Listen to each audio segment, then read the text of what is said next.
Honda L13A, Honda Jazz. Yan, timing mark niya. Ayan o, yung may guhit.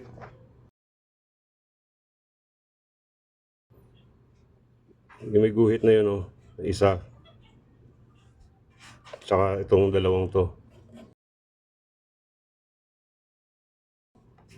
Ayan, yung dalawang yan ang magmarka. Tapos, meron pang isang marka yan. Yan yung guhit na to.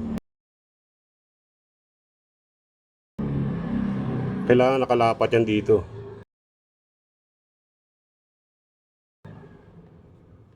Magka-align siya. Naka-align siya dito sa surface ng head na to. Yan. Tapos, sa crankshaft niya, yan. Itong ano na to, yung marka na yan, marking na yan, katapat yan dito. Tapos yung sa sprocket, may marka din yan. Hindi lang nakita eh. Pero yun o, yun.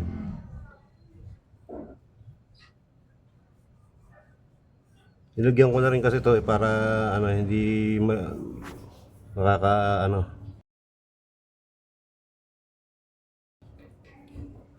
Yan ang marking ng timing chain ng Honda Jazz or Fit. Basta L13A. Yan ang marking niya. Yan. Yan sa crankshaft.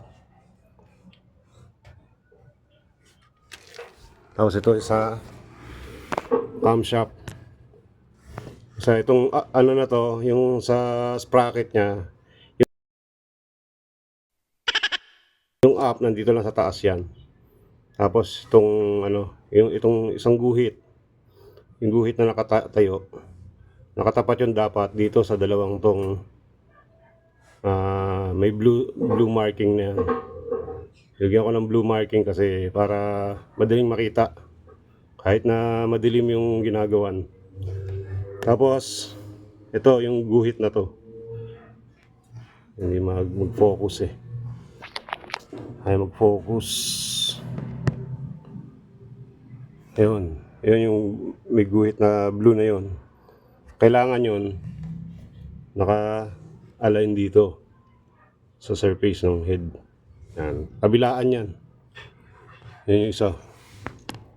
Yung isa nandun sa dulo. Yun.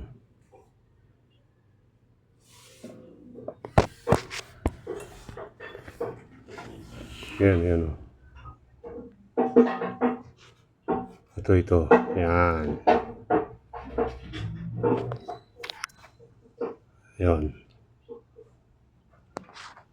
Kailangan parehas naka-align yan dapat dito sa surface ng head. Ayan, makikita nyo naman. Yan, kailangan nakatapat yan dito.